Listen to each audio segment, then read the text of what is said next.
What's going on, everybody? It's your boy CJ. I know it's been a little bit since I've done one of these, and um, quite a bit has happened since the last time that I put out video content, and since the last time that I've done a vlog. And I did a video last Monday about what was going on this past Thursday, and for some reason the video never would upload from my phone, so I just deleted the upload. But I'm going to touch base with you guys on this stuff now. So what happened was last Thursday or last Monday, I did a vlog explaining to you guys, which is the one I had to delete because it wouldn't upload. But I want to tell you guys that last Monday I did a vlog explaining to y'all that I had a surgery coming up that Thursday, which was this past Thursday. They did a part 2 surgery on the arm here. You guys know about the first one where they went in and rerouted the veins to the mesh, the fistula, and it's a 2-part surgery. So they did the first part, and then this time they actually cut me, instead of cutting me here, they cut me from here up to about here. As you guys can see, y'all can see a little bit of the wound there. You know what I'm saying? I will say this, this surgery, the part 2 of the surgery, was definitely way more painful than part 1. Part 1 was just more irritating than anything, and you guys know me. I don't take painkillers, nothing like that. So I treat the pain with what we call hot toddies, which is an old remedy. It's a mixture of whiskey, lemon juice, and honey, and it's 2 tablespoons of each. So it's not like I'm drinking a vast amount of whiskey, but you take 2 tablespoons of whiskey, 2 tablespoons of honey, and 2 tablespoons of lemon juice. You put it in a cup. You warm it up for about 10 to 15 seconds, you mix it up, and then you drink it. And let me tell you, I've taken a lot of painkillers in my life in the past. I just won't touch them now, and there's a reason why I don't touch them. But I will tell you that out of all the painkillers I've ever taken in my life, that the hot toddy is the best remedy, for me anyway. It's the best remedy for pain. When I got home from surgery on Thursday, I went in there at 7:30 in the morning to Vanderbilt in Nashville. They took me in. My wife said the doctor said it took them at least just 2 hours just to prep me for surgery. And I'll lead you guys step for step on what happened. So what they basically, and I'll tell you this first, but basically what they did was in the second part of the surgery, they rerouted the fistula to bring it closer to the skin, the top of the skin, so that when they do dialysis through my arm, they don't have to put the needle so deep in my arm. It's like right there on top, which, like me and my dialysis nurse said and my wife said, I don't know why they couldn't do that the first time, but it is what it is. They did it and it's done. I'm glad it's over with. But so we went into Vanderbilt 7:30 a.m. Thursday morning, and my mom drove, and it was me and my wife. So it was me, my mom, and my wife, and we all went to Vanderbilt together. My wife took off. My wife's been off work since then. She's been home taking care of me. I went at 7:30. They called me back around, it was like, maybe like 9 or 9:30 they called me back. And they took me in. They, got me to strip down and get in that gown. And they have this little machine that I love. I absolutely love it. But it's a heating machine. It has a hose that comes out of the end of the side of the wall. And on your gown, that's got these little holes in the gown that they can hook that hose up to, right? And it pumps heat into your gown. So you know how cold it is in the hospital. Those things are amazing. I found out you can buy them on Amazon, but they're not cheap, because I thought about getting one for here, but they're like $100, $200 something for those machines. Anyway, they come in, gave me my IV in my arm. All the doctors who were going to be in the surgery room came in and talked to me about what was going on, what was going to happen, and asked me my name and date of birth, I don't know how many times. So, but they did all that, and then they also did they asked me if I wanted a block on my arm. I don't know if you guys know what a block is, but it's where they put medicine into your shoulder up here, and it numbs your entire arm. Like your arm is it's dead weight. You cannot move your fingers. You can't move anything.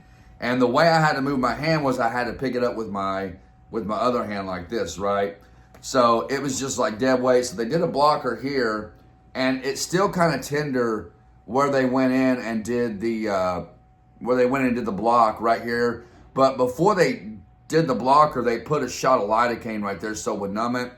And the only thing I felt was like a little bit of the pressure of the needle. And then at one point, a pain shot down my arm at the center of my hand, and it kind of got under my skin. Like it really kind of went through me a little bit. And I said, "Whoa!" I was like, "Yo, dude!" I was like, "That was a sharp pain going to the center of my hand." He's like, "Well, did it stop?" I was like, "Yeah, it stopped, but it hurt." He's like, "Okay, it's a good thing that it stopped." Anyway, they did the blocker by shooting some kind of medicine into my arm, and it makes you numb from your shoulder all the way down to the tips of your fingers, in which you have to literally pick your hand up with your other hand to move it because you can't move it. And so they did the blocker, and they did that because it helps with the pain afterwards, and it really does help. But anyway, as I'm going back to the OR, they did this blocker. I'm going back to the OR, my arm's starting to go numb. It's not fully numb yet. And I go back to get on the OR table, and you have to scoot yourself over on the OR table, and they're helping you. And I said, well, let me try this because my arm isn't all the way numb at this point. I said, let me lean on this arm and see if I can't get on the table like that. So when I went to lean on my left arm, it wasn't all the way numb yet, but it was numb enough to where when I leaned on it, I fell over. And the surgeons and everybody in the surgery room got tickled at me. I was laughing. It was just a good time. And I will say this about Vanderbilt and Nashville. I always have a great bunch of doctors taking care of me. The surgeons to the nurses and right down to the anesthesiologist and everybody who monitors my blood pressure and my heart rate and my breathing during surgery. They're all great, man. And what's crazy is I don't really ever remember the point of being put to sleep, right? Every surgery I've ever had, I never ever remember going to sleep. But this time I did. And you guys know that when they put you to sleep, the number one drug they use to put you to sleep is propofol, right? Which is the same drug that killed MJ. Anyway, he told me, he said, I'm going to put this propofol in your vein and you're going to go to sleep.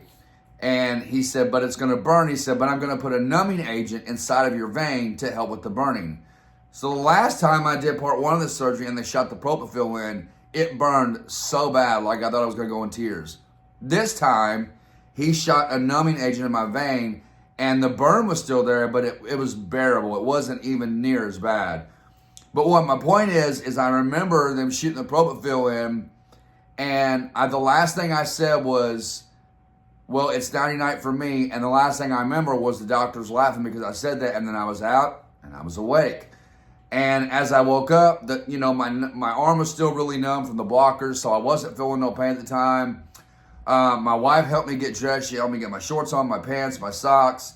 When I put my hoodie on and my shirt, I had to pick my arm up with my other hand and slip it inside my sleeve to get my arm in there because the hand was not movable. But let me tell you, it's not as weird as you think, and it's not as scary as you think. It's actually pretty amazing to have that blocker because it helps so much with the pain. I didn't start feeling the pain in my arm from the surgery until I got home. And I think it took them 2 hours to prep me and I think another hour and a half to do the surgery. So I got home that night around, it was like 6 o'clock I got home that night, I think. And by the time I got home from the surgery, my arm started, the numbness started wearing off. My fingers were starting to move. And, I was starting to feel the pain.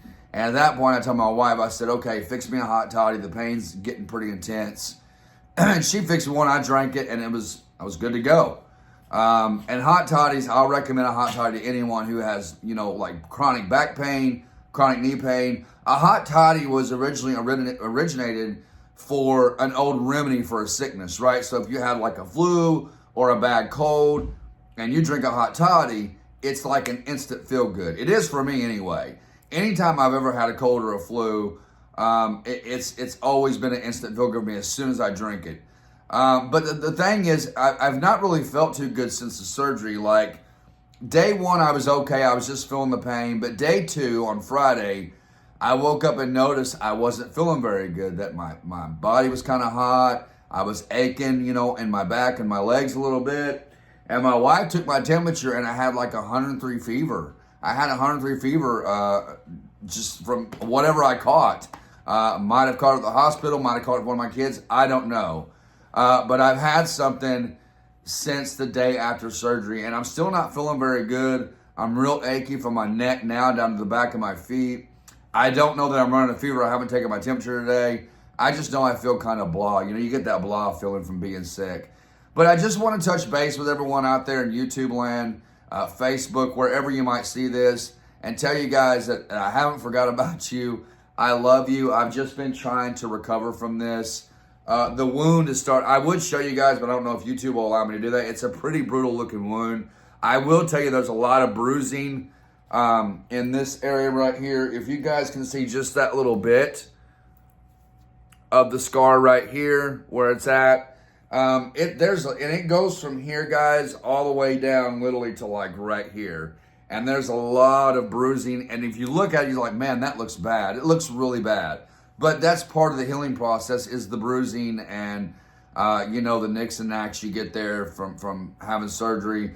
But it's going good. My hand is fully functional now. I can fully function my hand. There's no numbness. There's no tingleness. So that's a good thing. And the best thing about it is my fistula is working. Because when I touch it now, I can feel the vibration as I did before. And what will happen now is we will wait about 4 to 6 weeks. And once we wait, they can access this for my dialysis. And this one will now come out of my chest. Which will be great because two of the brighter things about having this thing out of my chest is one, in the summertime, I could get in the swimming pool with my kids now. Before I couldn't do that. Number two, instead of taking baths like I have been for the past almost 2 years, I can now get under the shower. So it's going to be amazing when I'm able to get this access out, get this one to be able to be used, and I can get under the shower and let that water just hit my head because, guys, it's been like 2 years since I've been able to take a shower. I've been taking baths all this time. And I don't mind that. I'm not complaining. Like I've said before, there's no amount of complaining I would ever do that would make my situation any better. It would just make me miserable. It's not going to change it. It's not going to make my kidneys work. It's not going to keep me from going to dialysis. I still have to go to dialysis Monday, Wednesday, Friday, whether I like it or not. And honestly, I don't mind it. I don't mind it. You know, I look at it like this. This is the path that God has chosen for me. For whatever reason it may be, I don't understand what it is. And we're not always meant to understand why God allows us to go through certain things.